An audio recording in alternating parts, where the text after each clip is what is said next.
Hi guys, welcome back to our channel How to Log In.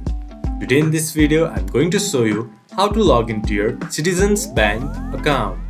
To do so, follow some simple steps with me. First of all, go to your browser and your default search engine. Then search Citizens Bank Login USA.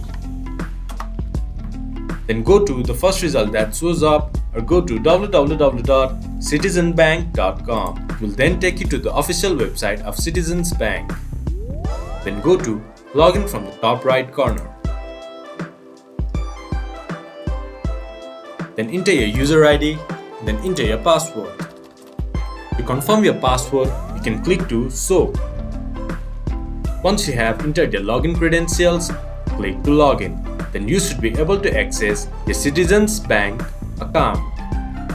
To make login easier, you can click to Remember my user ID. But I do not recommend you doing it in a public computer or a shared computer. If you have forgot your user ID or password, you can get help by clicking to Trouble logging in, password change.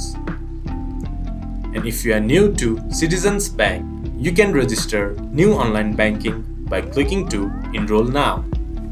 This much for today's video. If you guys find our video helpful, please leave a like and comment. And do not forget to subscribe our channel and hit the bell icon. I'll see you guys again in our next video. Thank you for watching.